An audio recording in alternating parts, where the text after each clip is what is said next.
Welcome back to my mental health and crime channel. My name is Huda London. This is the case of the Idaho quadruple murders. May the victims rest in peace.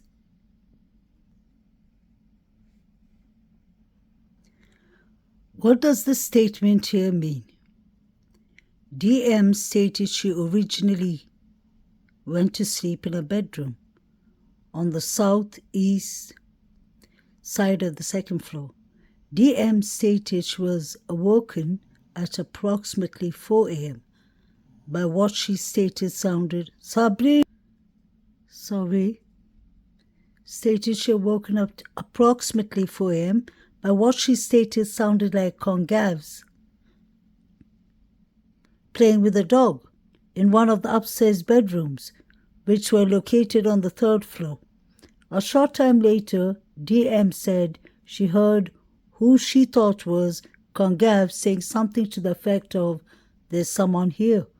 A review of records obtained from a forensic download of Conodle's phone showed this could also have Conodle as a cellular phone, indicated she was likely awake and using the TikTok app at approximately 12 past 4.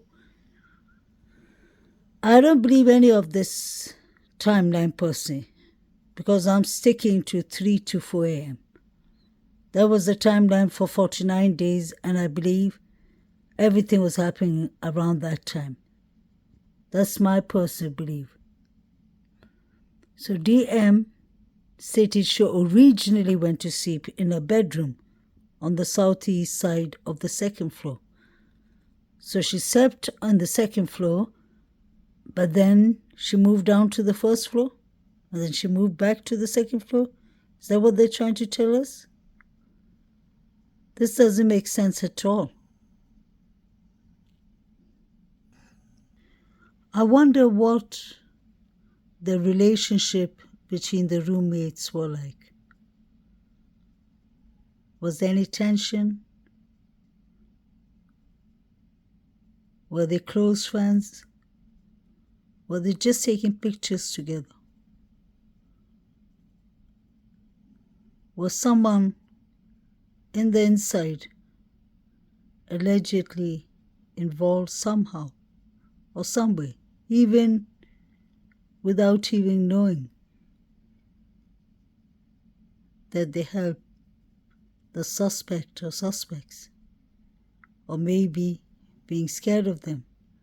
Maybe they're under threats. I think this is something done by the Greek lifestyle.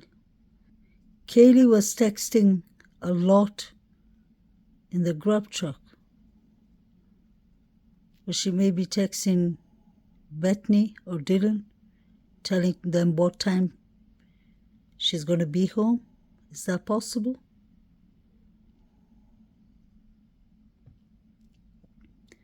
Did one of the surviving roommates leave the door open? Did Zana ever order pizza? She spoke to her father, and she said she was going to be at home and just chill and relax at home. How come there has not been one single picture of the couple after 9 o'clock? That's what Daily Mail said too.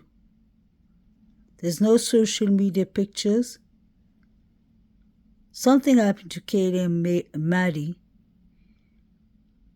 after they made the last call from Maddie's phone to Jack. Unless Jack was calling himself from their phones, allegedly. Anything is possible.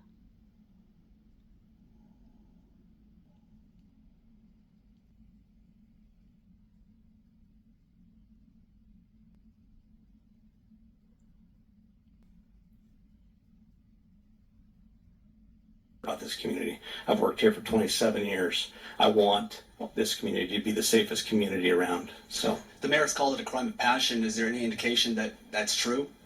We're looking into every aspect of this. I'm not going to stipulate whether it's one thing or another. We're going to continue to investigate. If I could, Chief, have we looked at any boyfriends or any ex-boyfriends, any spouses as a potential suspect? I will tell you, we're looking at everyone. Every tip we get, every lead we get, there's no one that we're not going to talk to. There's no one we're not going to interview. There's no one that we're not going to look into. And we're going to do our due diligence. We're going to make sure that nothing goes unturned, and that we do everything we can with the assistance of all the resources we have to get a final answer. Thanks, Chief. So there were, I'm Emma Epperly with this Books Interview. Hi. So there were other roommates who lived at that residence. Were the roommates home at the time of the attack? There was. Hi. So there were other roommates who lived at that residence. Were the roommates home at the time of the attack? There was other people home at that time, but we're not just focusing just on them. We're focusing on everybody that may be coming and going from that residence. So since they were home, was it a hostage situation? No, it was not. And then they didn't call it into police, so were they injured? They were not injured, but like I said, we're still following up with everybody that could have been in that area. And how can you say it's a targeted attack if you don't have a suspect? Like I said, we take the totality of the situation. We try to make the best bit of information we can with everything that comes in, and then we make our decision off of that. So at this time, I'm not going to expand upon that. But like I've said, we do have a suspect out somewhere, and we are looking for that individual to solve this. Northwest Public Broadcasting. I just want to clarify something you said earlier. Over the past couple of days, the information that we've been getting is there's not a threat to the public. And then earlier I heard you say you can't be assured that there is no threat. I just want to clarify what your stance is on that at this time. So we still believe it's a targeted attack. But the reality is there's still a person out there who committed 4 horrible, horrible crimes. So I think we got to go back to there is a threat out there still, possibly. We don't know. We don't believe it's going to be to anybody else. But we all have to be aware of our surroundings and make sure that we're watching out for each other.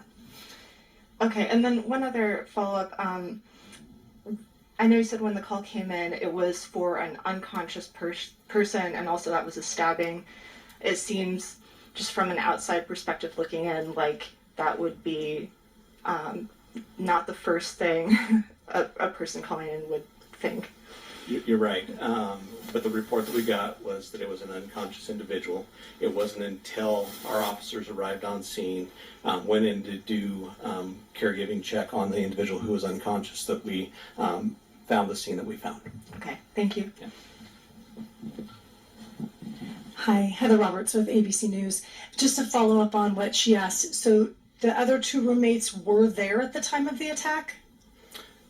All the information that we have from our investigation is that yes, they were. Okay, but they were unhurt. That is correct. So is there any explanation as to why it took so long then for someone to call 911? You have surviving witnesses to an incident at 3 or 4 in the morning, and the 911 call didn't come until noon? I don't think I ever said that they were witnesses. I said they were there.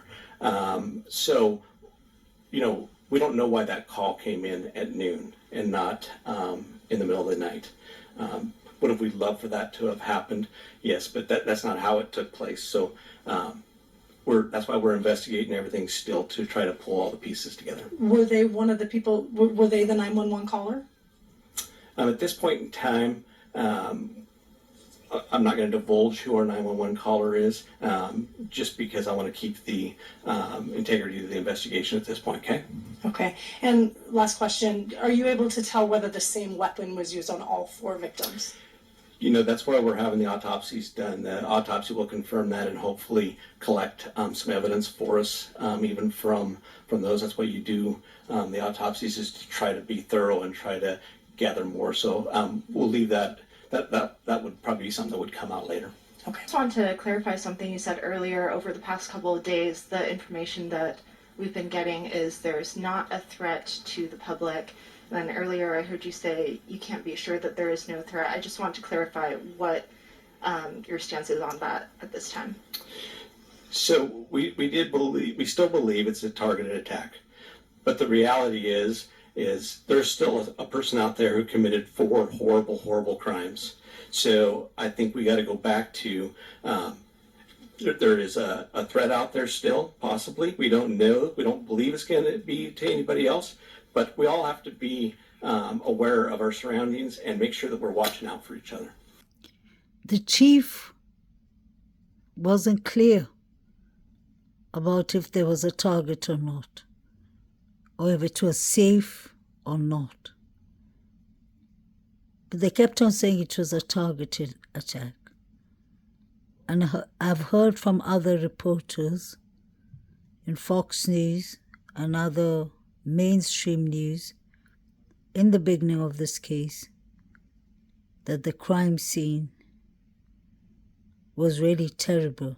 Trigger warning, that there was blood everywhere on the walls. There was liquid.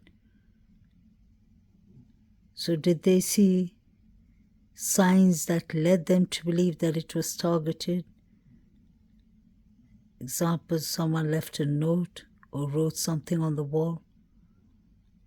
All this couldn't have been done by Brian Koberger within 8 to 10 to 12 minutes. It's impossible.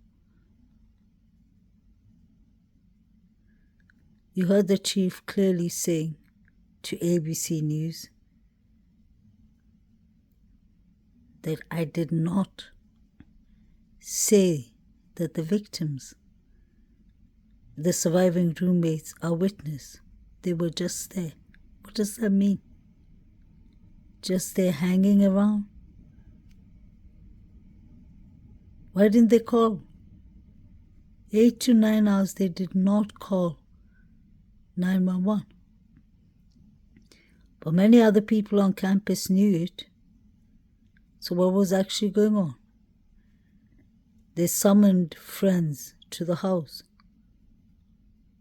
What was DM doing? Was she actually on the first floor?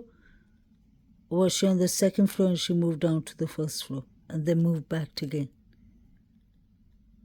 That's what the affidavit says. She was originally on the second floor. But the South, they said she was in the first floor. There was so much confusion from the beginning right up to now.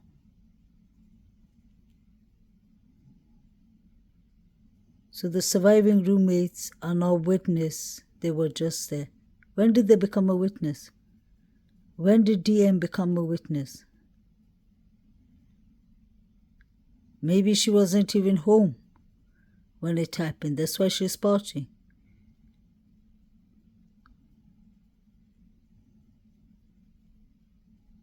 But BF was at the Sigma Chi fraternity party. What did she see? What did she witness? Why isn't she talking? Brian Koberger said that Bethany Funk can exonerate me. What did he mean by that? I don't think they just wanted to get witnesses so that they can try and make them say something that will incriminate them. I think they know that maybe BF and Brian Christopher Koberg are friends.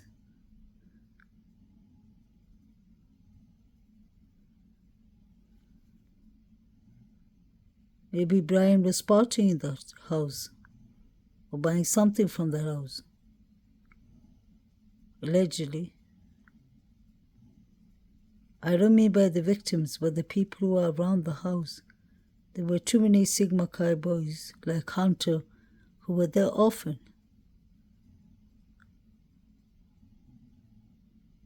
ABC News, just to follow up on what she asked. So the other 2 roommates were there at the time of the attack? All the information that we have from our investigation is that yes, they were. Okay, but they were unhurt. That is correct. So is there any explanation as to why it took so long then for someone to call 911? you have surviving witnesses to an incident at 3 or 4 in the morning, and the 911 call didn't come until noon? I don't think I ever said that they were witnesses. I said they were there. So, we don't know why that call came in at noon and not in the middle of the night. Would have we loved for that to have happened? Yes, but that's not how it took place. So that's why we're investigating everything still, to try to pull all the pieces together. Were they one of the people, were they the 911 caller?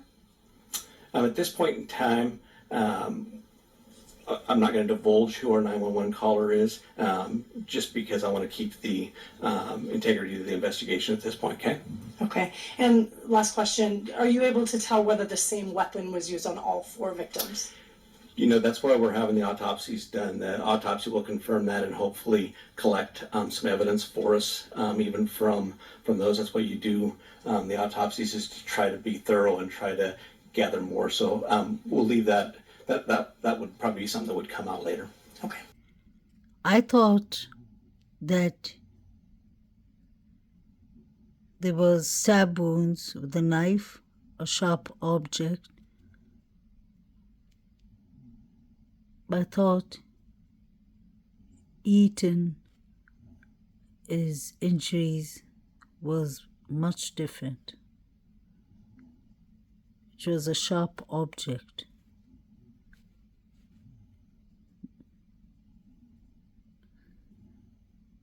And the strange thing is his golf set, his Jeep, and another vehicle that belongs to the family are all frozen in evidence.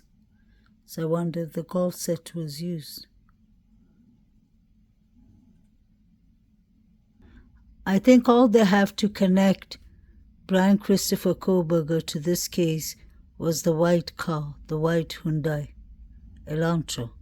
It wasn't even the same model or the same make, but he was seen around 4.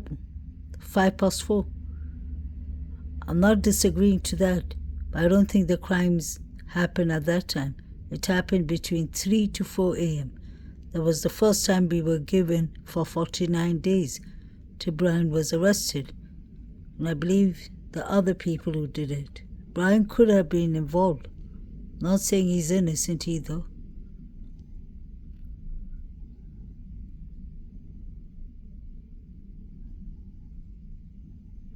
Maybe all the calls the FBI got was from the frats and the sororities blaming it on him.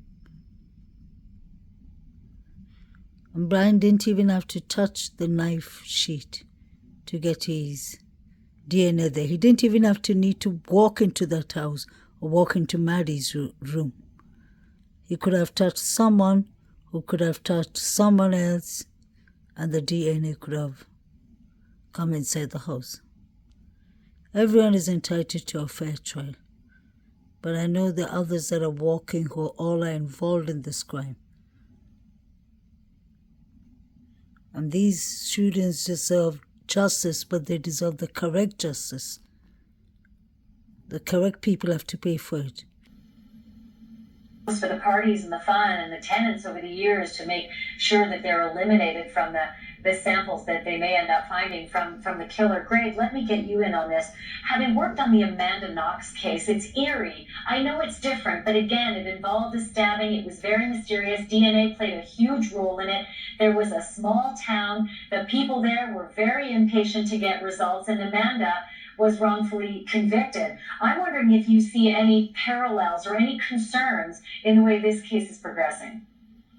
Yeah, there's a lot of eerie parallels, as you said, and really we have another case in Idaho that I worked on, which is the Angie Dodge murder, and Christopher Tapp that was incarcerated 20 years wrongfully for that murder. We helped the police find the man who confessed and who matches the DNA. In both of those cases, young women killed in their bedrooms, deep gashes to the neck, and a rush to find evidence to arrest the suspect, and we had huge mistakes made. And in the Angie Dodge murder in Idaho Falls, they took DNA from over 100 people. They didn't take DNA from Mr. Dripps, who lived across the street, who could see into Angie's window from his house, who had no alibi for the time he was missing. The police interviewed him. They didn't have DNA. He could have been compared originally to it. So if I had any advice to the very hardworking people there on the ground, anytime they interview somebody, take a swab. And that can just quickly eliminate them, even if they're not considered the prime suspect. The problem So is incredibly might be too early for all of us. The evidence, it's in 103 samples they took. Somebody's DNA is there. I'm going to guess that the perpetrator's DNA is there, and they'll be able to ID somebody. It's hard for people without getting some blood on your hand, and that becomes slippery, and it is easy to cut yourself, especially when some are fighting back, as we learned from the coroner. But when we look at this complete scenario here of what is taking place, it is we get more from the family about what is taking place than we are getting from law enforcement. But when you look at the inside or the interior of that home, where you have really 3 stories, and the killer's killing took place on the 2nd floor and on the 3rd floor, it leads me to believe that it was someone who had some knowledge of that home. And if you are on the 1st floor, the only way you can get into this home is through the front door. If you're on the 2nd floor, where at least 2 of the individuals were killed, you can get in through the back door, which is a sliding glass door. But whoever killed these 4 students certainly would have been covered in blood. And I would hope that what the authorities would do is put out more information that the public can use other than just this targeting, because this targeting has been very contradictory. At one stage, they said that the students or the house was not targeted. If those were not the targets, then what was or who was the target?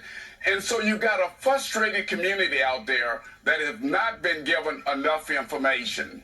Yeah.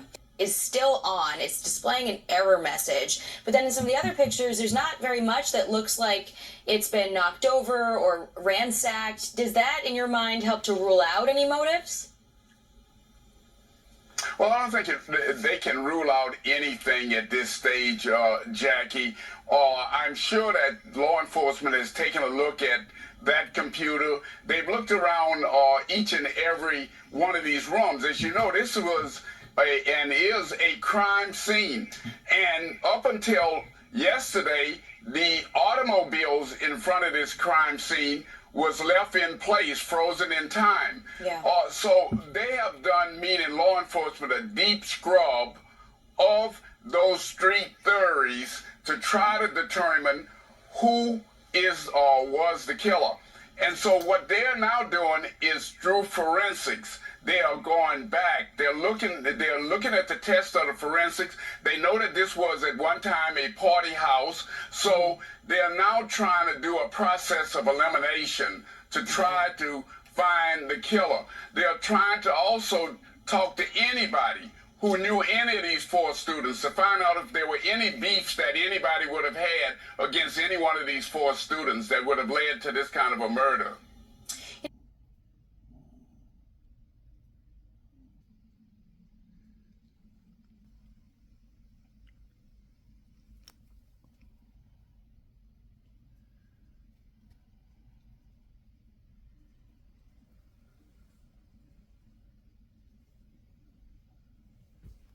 That is 1122 Kings Road.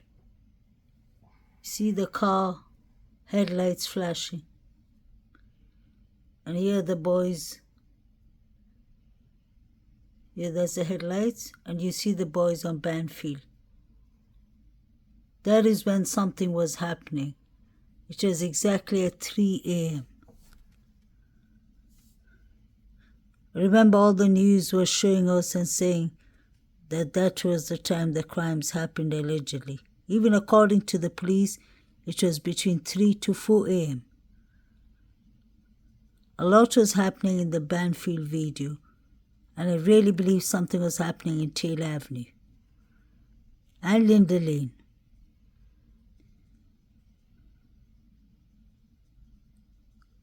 Where did the figures come from that were running? Where were they going to? I'm sorry, it's a bit blurry, but you can see it clearly. And that wasn't when Brian Koberger, his car and phone pinged there. That is at 3 a.m. Brian was seen there at 4 a.m., 5 past 4. I believe the girls were already unlived. So who called Brian Koberger? Was somebody trying to frame him? Is the question. Why is he saying Bethany Funk has exculpatory evidence that can exonerate me? You can see that car. I'm sure that was a white Hyundai Elantra 2011 to 2013 model. That was the one they're searching for. Brian came there later for whatever purpose, and they cost him, or will cost him, his life, unfortunately. So you see the headlights there. I'll leave this up so that you can read it. That was from the very beginning what happened.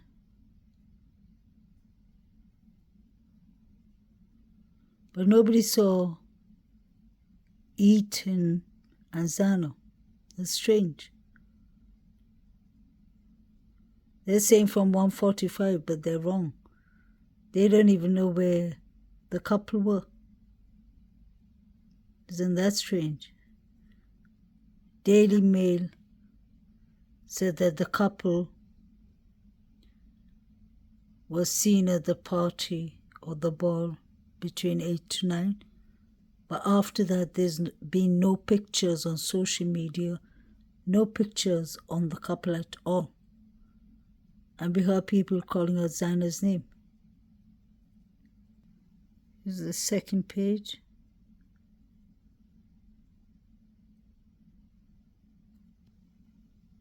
So this was what was on the Moscow Police Department's website. To clear it, I'm not saying that the murder weapon is back here, but primarily to make a determination if there's any physical evidence back here.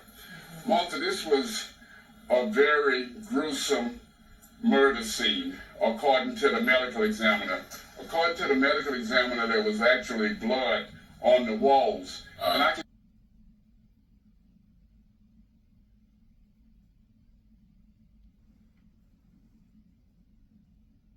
new detail about the Idaho murders could change everything we think we know about the case so far. A neighbor told our Daily Mail reporters that they saw this door right here, the front door to the house, wide open at around 8:30 in the morning on November 13th, that Sunday, hours after 4 people in that house would be murdered and before their bodies would be discovered.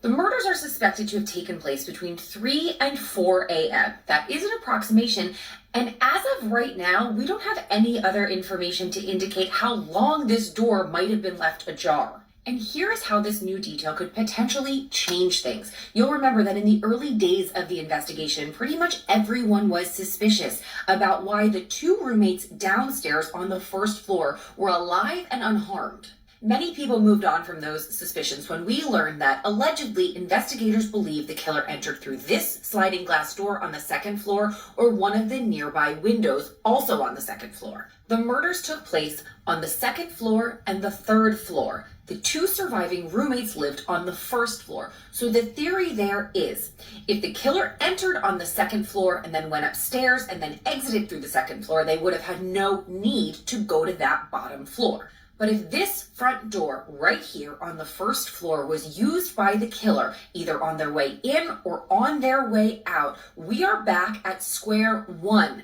with questions as to why these 2 first floor roommates were not harmed. Now, I have my own working theory. I do believe there's a bombshell in the case. Why was the front door left open? The neighbor saw it around 8:20, 8:30 in the morning. The police were still not called until 11:58. That's 12 at noon. They summoned up friends, and then they called Hunter and the Sigma Chi boys, fraternity boys, to come and help them open the door.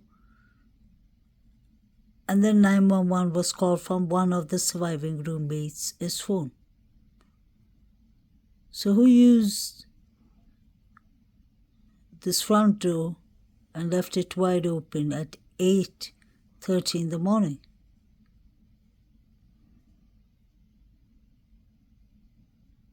That is important. Was it the suspects after they did the alleged quadruple that they ran off?